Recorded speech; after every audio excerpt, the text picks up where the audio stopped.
올 한 해는 코로나 전염병으로 어느 때보다 힘든 그러한 한 해를 지나가고 있습니다. 인간의 한계를 절감하게 되었는데 이런 때일수록 오직 예수님에게 소망이 있다라는 것을 깨닫게 됩니다. 오늘 한 해를 결산하는 송년주일입니다. 여러분들을 주님의 은혜가 또 위로의 말씀으로 주님이 여러분들을 위로해 주신다라는 것을 여러분이 믿고 또 주님의 위로함 가운데 다시 일어설 수 있는 새 힘을 얻을 수 있는 하나님의 백성들이 되어지면 좋겠습니다. 한번 따라해 보실까요? 주님의 위로의 말씀으로 한번 여러분들이 따라하면 좋을 것 같아요. 오직 예수님으로 살아갈 소망이 있습니다. 다시 한번 해볼까요? 오직 예수님으로 살아갈 소망이 있습니다. 할렐루야. 아직 우리 교회에 코로나 확진자가 나오진 않았지만은 또 버스를 타고 가든 지하철을 타고 가든 또 어디 식당에 가서 식사를 했는데 내가 원치 않게 그러한 일들이 생길 수가 있습니다. 그럴지라도 소망이 있어요. 오직 예수님을 믿음으로 바라볼 때 우리에게 소망이 있고 또 위로함을 얻게 되는 줄로 믿으시기를 바랍니다. 어느 학식과 동망을 겸비한 큰 권력자가 이 세상을 떠났어요. 그러자 한 스승이 여러 명의 제자들을 데리고 장례식장에, 그 권력자의 장례식장에 조문을 가는 거예요. 뒤따라가던 제자 하나가 스승에게 여쭙습니다. 스승님, 평소에 어떠한 장례 조문에 참여하지 않으셨는데 그리고 장례 조문 갈 시간이 있다면 나의 가르침을 더 따라와라 그렇게 하셔놓고 오늘은 무슨 이유로 장례 조문을 이렇게 가는 겁니까? 물었어요. 근데 스승이 아무 대답을 안 하는 거예요. 그리고 장례 조문을 잘 마치고 이제 스승과 제자들이 돌아왔어요. 그리고 스승이 제자들에게 묻습니다. 그대들은 무엇을 보고 느꼈는가? 그러자 한 제자가 세상에 그렇게 많은 문상객이 오는 것은 처음 보았습니다. 학식과 동망과 권력의 위대함을 보았습니다. 라고 말합니다. 또 한 제자는 저는 권력의 힘을 보았습니다. 권력 때문에 그토록 많은 사람들이 장례 조문에 온 것 같습니다. 라고 말했죠. 그리고 또 한 제자는 장례식 절차가 그토록 장중하고 경건하다는 것을 처음 보고 느꼈습니다. 그때 마지막으로 한 제자가 이렇게 말하는 거예요. 저는 단 한 가지만 보고 느꼈습니다. 죽음을 보았습니다. 저의 죽음과 거기에 모여있는 그 조문객들의 그 죽음을 이렇게 보고 느꼈습니다. 이렇게 말했다는 거예요. 그러자 스승이 마지막 제자의 그 말을 듣고 환한 웃음을 지었다는 거예요. 스승이 제자들을 장례식장에 데리고 간 이유가 있었는데 그 이유는 마지막 제자가 깨달았기 때문에 그래서 이 스승이 환한 웃음을 지었다는 거죠. 러시아의 작가 톨스토이는 이렇게 말했습니다. 우리는 이 세상을 사는 것이 아니라 이 세상을 지나가고 있다. 이렇게 말을 해요. 여기다가 저는 더 한 가지를 보태고 싶은데요. 우리는 이 세상을 지나가는데 어떻게 지나가고 있어요? 아주 빠르게 지나가고 있는 것입니다. 한 백발의 노인이 젊은 청년들을 모아놓고 인생에 대해서 이런 말을 했어요. 내가 울고 있던 시절에는 시간이 마치 기어가는 것처럼 천천히 지나갔다. 내가 꿈을 꾸고 꿈을 이야기하던 청년 시절에는 시간이 빠른 걸음으로 지나갔다. 내가 완전히 성인이 되었을 때에는 시간이 뛰어가는 것처럼 지나갔다. 내가 장년이 되어 한창 왕성하게 전성기로 활동할 때에는 시간이 구름처럼 날아갔다. 그리고 내가 백발이 된 지금은 시간이 이미 나에게서 지나가 버렸다는 것을 깨달았다. 이미 시간이 지나갔다는 거예요. 지나가고 있는 게 아니라 지나갔다는 거죠. 탈무드에 보면 이런 질문이 있어요. 한정되어 있는 것이 무엇인가? 다른 말로 하면 인간이 평생 사용할 수 있는 것 가운데 가장 귀한 것이 무엇이냐? 이런 질문이 탈무드에 있는데요. 그리고 거기에 대한 답변으로 인생에서 가장 중요한 것은 돈이 아니라 시간이다라는 것입니다. 오늘 2020년 12월 27일 금년 한 해의 마지막 주일이죠. 또 한 해를 결산하는 송년주일입니다. 다음 주일은 새해 신년주일이죠. 새해 첫 주일이 다음 주일이에요. 돌아보면요, 1년 365일이 어느 해보다 구름처럼 바람처럼 날아갔어요. 오늘 우리 말씀의 배경을 보면은 모세가 120세가 돼서 이제 열조에게로 돌아갈 때가 되었어요. 이 세상을 떠날 시간이 다 된 거예요. 모세는 애굽의 왕궁에서 40년 동안 왕자로 살았어요. 그리고 미디안 광야에서 40년 80세까지 양을 치며 목자의 삶을 살았죠. 그리고 이스라엘 백성들을 출애굽시키고 광야길을 인도하며 나머지 40년 120세까지 살았어요. 그리고 오늘 우리 시편 90편 위에 제목이 나와 있죠. 하나님의 사람 모세의 기도. 그러니까 시편 90편은 하나님의 사람인 모세가 기도하고 있는 내용입니다. 오늘 본문 말씀에 모세의 기도 가운데 우리는 12절을 좀 주의 깊게 봐야겠습니다. 우리 12절 말씀을 같이 읽겠습니다. 우리에게 우리 날 계수함을 가르치사 지혜로운 마음을 얻게 하소서. 아멘. 모세가 이 12절의 내용으로 기도하고 있어요. 여기서 우리날은 우리에게 주어진 날, 우리에게 주어진 시간, 이 땅에 살고 있는 이 삶을 말하는 거죠.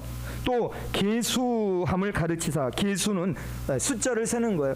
우리에게 주어진 시간, 날, 이것을 세어봐야 된다는 거죠. 또 지혜로운 마음, 지혜는 상황을 제대로 깨닫고 현명하게 대처하는 능력, 이것이 지혜입니다. 따라서 우리에게 주어진 이 시간들, 이 날들을 잘 세워야 된다는 거예요. 그리고 현명하게 살아가게 해달라고.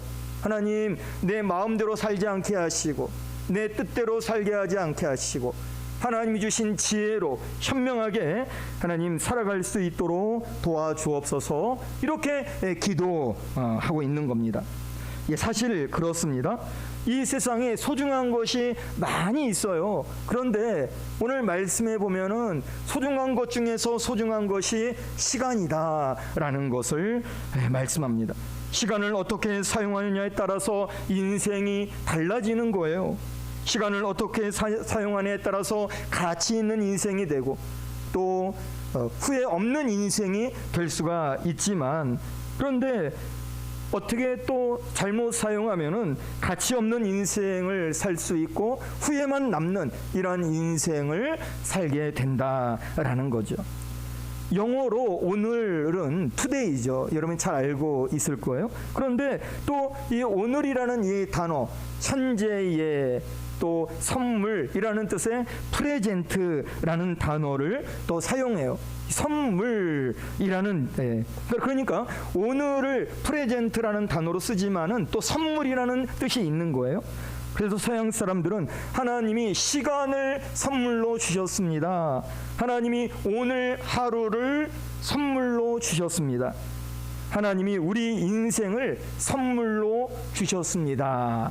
이렇게 생각을 해서 이 프레젠트라는 단어를 오늘 현재 선물이라는 단어로 사용하는 거예요. 하나님이 모든 사람에게 공평하게 주신 게 있어요. 그것은 시간이라는 거예요. 시간. 또 하나님이 이 시간을 선물로 주시는데 값없이 선물로 주셨다는 거예요. 값을 매겨서 그것을 시간을 사는 게 아니라 하나님께서는 동일하게 시간을 선물로 주셨어요. 러시아의 대문학가 도스토예프스키가 내란 음모죄로 인해서 형장에 끌려갔어요. 형 집행 직전에 극적으로 사면된 일화가 있습니다. 형 집행관이 형을 집행하기 전에 사형수들 여러 명이 사형수가 있었는데 5분간 시간을 준다는 거예요. 5분 후에는 사형 집행을 한다는 거예요. 도스토예프스키는 자기 인생의 마지막 5분을 어떻게 보낼 것인가 이렇게 생각을 하다가 2분은 하나님께 감사하는데 그 인생의 마지막 5분 중에 2분을 하나님께 감사하는데 보내는 거예요. 그동안 알고 지낸 사람들을 위해 또 기도하는 그 시간을 2분 동안 사용을 합니다. 그리고 2분간은 함께 사형을 당하고 있는 옆에 그 동료 사형수들과 작별 인사를 하는데 사용을 하고, 그리고 마지막 1분이 남았는데요, 자연의 아름다움과 신선한 공기를 보고 느끼는데 사용을 합니다. 그리고 나서 마지막 이 5분이 다 지났어요. 그리고 이제 약속한 대로 사형 집행관이 사형을 집행하려고 하는데 황제의 특명이 전달이 된 거예요. 사면이라는 거죠. 사형 집행이 정지가 되는 거예요. 기적 같은 순간이 일어났어요. 그 후에 도스토예프스키는 사형 직전에 주어졌던 그 5분, 마지막 5분의 시간을 생각하면서 그 나머지 삶을, 시간을 소중히 여기며 살았다고 합니다. 시간을 소중히 여기며 살면서 많은 문학 작품을 쓰고 대문학가가 된 것입니다. 오늘 우리 본문의 10절 말씀을 한번 같이 볼까요? 10절 말씀입니다. 우리의 연수가 70이요 강건하면 80이라도 그 연수의 자랑은 수고와 슬픔뿐이요 신속히 가니 우리가 날아가나이다. 아멘. 모세가 느끼는 그의 인생의 체감 속도, 사망의 체감 속도가 신속히 갔다 그랬어요. 날아가는 것 같았다고 했습니다. 그래서 유대인들은 자녀들이 성장하면 선물을 주는데 시계를 선물로 준다는 거예요. 시간의 소중함을 알고 시간을 잘 관리하도록 하기 위해서 시계를 선물로 사준다는 거예요. 또 유대인들은 시간은 돈 이상의 것이다, 시간은 생명이다, 이렇게 생각하고 시간을 소중하게 여기고 시간 관리를 철저하게 한다는 거예요. 얼마 전에 통계청에서 우리나라 사람들이 시간을 어떻게 사용하고 있는가를 조사해서 발표한 일이 있었습니다.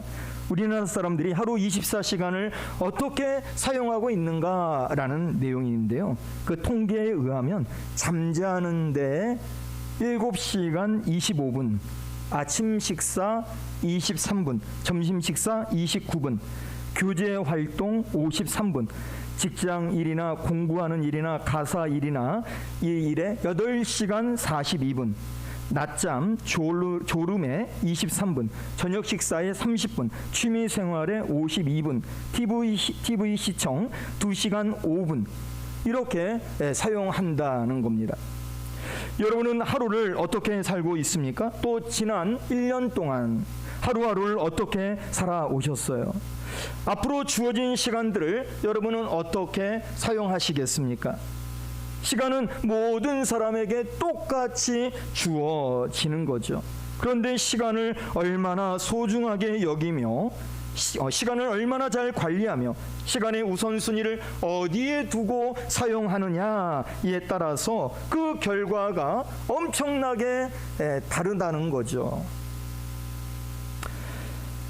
감리교의 창시자가 요한 웨슬리 목사님인데, 이 요한 웨슬리가요, 사역하는 동안 50년 동안 사역을 했는데 42,000번의 설교를 하고 200권 이상의 책을 쓰고 40만 킬로미터 이상의 전도 여행을 했어요. 어떻게 그렇게 많은 일을 할 수가 있었겠습니까? 한마디로 시간을 소중하게 여기고 계획을 잘 세웠기 때문이고 또 그것을 잘 사용했다는 거죠. 요한 웨슬리는 새벽 4시에 일어나서 기도하면서 하루의 계획을 세웁니다. 그리고 그 계획대로 하루하루를 살았어요. 그 하루하루가 모여서 한 달이 되고 1년이 되고 인생이 되고 남들과 비교할 수 없는 업적을 이룰 수가 있게 된 겁니다. 여러분, 그렇습니다. 계획하고 하루를 사는 것, 그냥 되는 대로 계획 없이 하루를 사는 것, 처음에는 별 차이가 없는 것처럼 보이지만은 나중에는 엄청난 차이가 나게 되는 거죠. 그래서 우리가 성경 필사를 이 코로나 시대에 좀 더 강조해서 성경 필사를 하시는데요. 또 우리 올해 고난 주간에 이사야 말씀을 또 성경 필사를 했을 때, 그때 이제 성경 필사에 어떻게 보면은 예열 발동을 거는 그런 게 아니었나 이렇게 볼 수도 있는데, 평상시에 성경 필사를 하시는 분은 뭐 관계 없지만 성경 필사 어떻게 해, 이 많은 걸 어떻게 써, 그런데 또 쓰다 보면은 시작이 반이라 그랬잖아요. 그래서 처음에는 이거 어떻게 써, 그런데 또 하다 보면은 또 뭐 금방 하는 거예요. 성경 읽도 어떻게 해, 하루에 3장, 주일날 5장, 그런데 하루에 3장 읽는데 시간이 그렇게 많이 안 걸리는 거예요. 그러다 보면은 1년에 한 권, 전혀 나는 내 생에 성경 1독은 할 수 없어, 이렇게 믿음을 갖고 있는 분들도 시간을 조금만 이렇게 매일매일 꾸준히, 여러분, 신앙생활은 성실하게 하는 것이 정말 우리의 신앙생활에 큰 도움이 되고 또 신앙이 성장이 되는 거죠. 그래서 우리가 잘 계획을 세우고 우리의 신앙생활을 세워 나가야 하는 겁니다. 좋은 건축을 할 때 가장 중요한 것은요, 설계입니다. 설계도입니다. 설계도에 따라서 안전하고 효율적이고 또 경제적이고 아름다운 건축물을 세울 수가 있는 거예요. 그런데 설계를 잘못하면요, 건물이 위험합니다. 구조 계산을 잘못해서 건물을 짓게 될 때 무너질 수가 있는 거예요. 또 설계를 잘못하면 비효율적인 건물이 되는 거예요. 겉으로 볼 때는 굉장히 커 보이는 거예요. 그런데 공간도 많아 보이는데 효율적으로 사용할 수 없는 이러한 건축물이 될 수가 있습니다. 그래서 옛날 건물, 설계를 제대로 안 한 건물과 또 설계를 제대로 한 건물은 땅 건평이 적어도 설계를 제대로 했을 때 정말 쓰임새가 많은 이러한, 또 건물의 가치가 더 올라가는 이러한 건축물이 되는 겁니다. 설계를 잘하면 같은 조건, 같은 예산을 가지고도 예쁘고 아름다운 건물을 지을 수가 있는 거예요. 만약에 설계도 없이 건축을 하면 어떻게 될까요? 이 판잣집 수준의 건물이 되는 거죠. 만약에 설계도 없이 인생과 또 신앙의 집을 짓는다면 정말 보잘것없는 그의 인생, 보잘것없는 신앙, 이게 되는 것입니다. 그래서 설계를 잘해야 돼요. 인생의 설계를 잘해야 되는 거예요. 신앙의 설계를 잘해야 되는 거예요. 시간의 설계를 잘해야 하는 것입니다. 할렐루야. 이 전도 현장에 나가면은 자주 듣는 말, 많이 듣는 말 중에 하나가 바쁘다는 거예요. 시간이 없습니다. 바쁩니다. 이렇게 말하는 거예요. 물론 핑계로 하는 말도 있지만 또 진짜 바빠서 하는 말일 수도 있겠죠. 예수 믿으십시오, 교회 나오세요, 이렇게 전하면 바쁘다는 거예요. 시간이 없다는 거예요.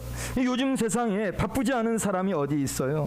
요즘 세상에 시간이 많은 사람이 어디 있습니까? 시간의 우선순위 문제이죠. 시간의 계획적인 관리 문제입니다. 시간의 우선순위가 분명하고 시간의 계획적인 관리가 잘 되면 예수 믿을 시간을 얼마든지 낼 수가 있는 거예요. 시간 없다는 사람도 시간 낼 수가 있는 거예요. 예배 드릴 시간 얼마든지 낼 수 있고, 성경 읽을 시간, 성경 쓸 시간 얼마든지 바쁘지만 낼 수가 있는 거예요. 또 이런 말이 있지 않습니까? 바쁜 사람에게 일을 맡기면 그 일이 잘 처리가 된다는 거예요. 내 시간이 남아도 한가해 보이고 시간이 많아 보이는 그 사람에게 일을 맡기면 일이 잘 진행이 안 된다는 거예요. 서양 사람들은 묘지를 산에 만들자. 우리는 다 산에, 이 묘지가 공원 묘지에도 산에 다 있는데, 근데 서양 사람들은 동네 한가운데 아니면 교회 뜰 이런 곳에 묘지를 만들죠. 그리고 그 묘비를 세우고 묘비에 추모의 글을 새겨 놓습니다. 어느 날 한 사람이 묘지를 돌며 묘비에 새겨진 글을 이제 읽고 이렇게 다니는데 한 묘비 앞에 발걸음을 멈춥니다. 왜냐하면 그 묘비의 글이 흥미로웠기 때문인데요. 그 묘비에는 단 세 줄이 이렇게 쓰여져 있었어요. 첫 번째 줄에 나도 전에는 당신처럼 그 자리에 서 있었소. 그 순간 이거 글을 읽는 이 사람이 웃음이 터져 나온 거예요. 정말 신기하네. 웃는 겁니다. 두 번째 줄에 나도 전에는 당신처럼 그 자리에 그렇게 서서 웃고 있었소. 그는 이게 그냥 재미로 쓴 게 아니구나 이렇게 생각을 한 거예요. 그리고 세 번째 줄에 이제 당신도 나처럼 여기에 눕게 될 것이요 이렇게 새겨져 있었어요. 그렇습니다. 우리 인간은 언젠가 그 자리에 눕게 되는 거예요.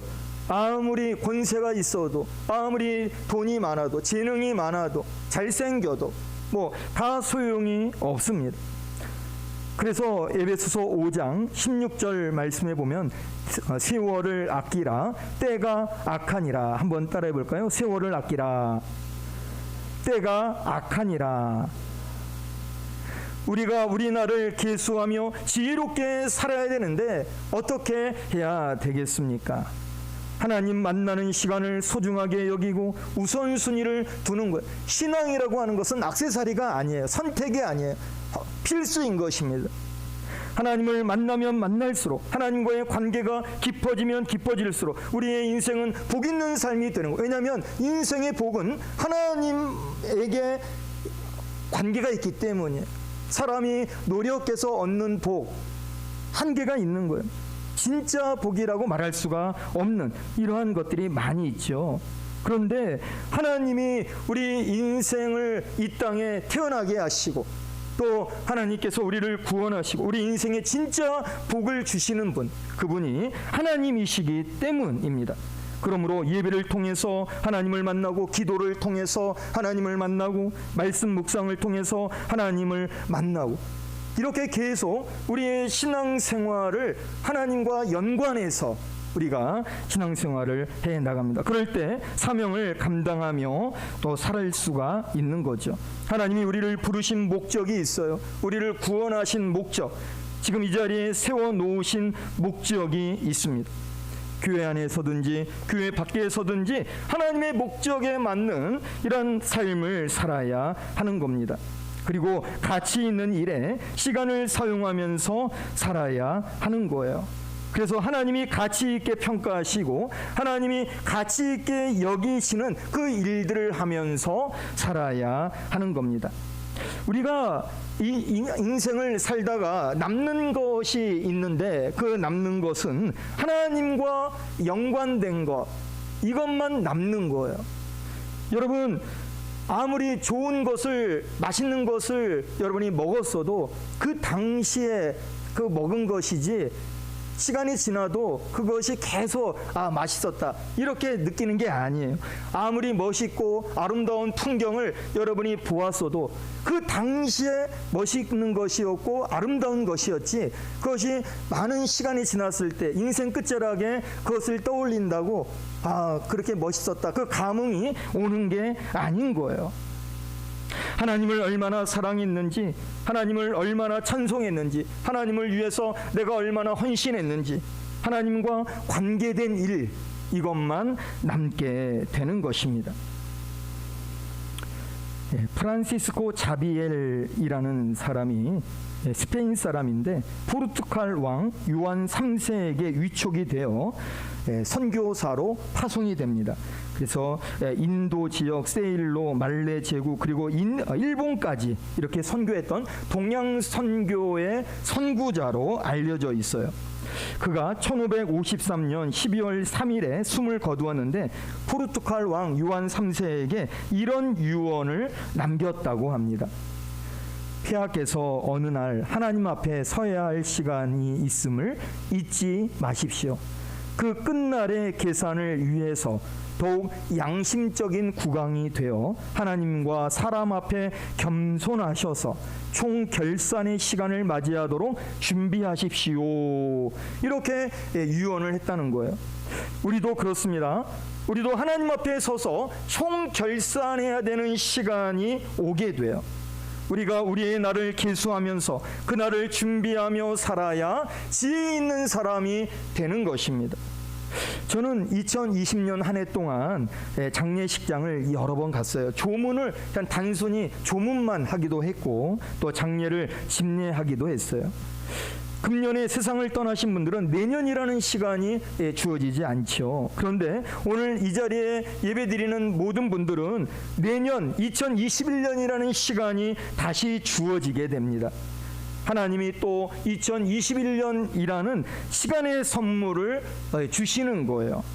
그러므로 성도 여러분, 오늘 이 모세가 기도하고 있는 것처럼 저와 여러분들도 이 시편 90편 12절의 이 말씀을 우리가 붙들고 기도하면서 우리의 살아갈 날들을 우리가 계수하고 또 지혜롭게 사셔서 하나님께 여러분의 삶이 귀하게 여김을 받으시며 또 하나님께 축복을 받는 이러한 모든 성도들이 다 되어지기를 원합니다. 기도하겠습니다. 아버지 하나님 감사합니다. 저희들에게 2020년 한 해 하나님 마지막 송년 주일로 주님 앞에 모이게 하시고 또 예배드리게 하시오니 감사를 드립니다. 하나님, 저희들이 살아갈 날들 저희들이 주님 앞에서 하나님 가치 있고 보람 있는 삶으로 후회 없는 삶으로 세워갈 수 있도록 저희들을 붙들어 주옵시며 주님 앞에 계속해서 믿음으로 설 수 있는 하나님의 백성들이 되게 하옵소서. 예수님의 이름으로 기도드립니다. 아멘. 찬송가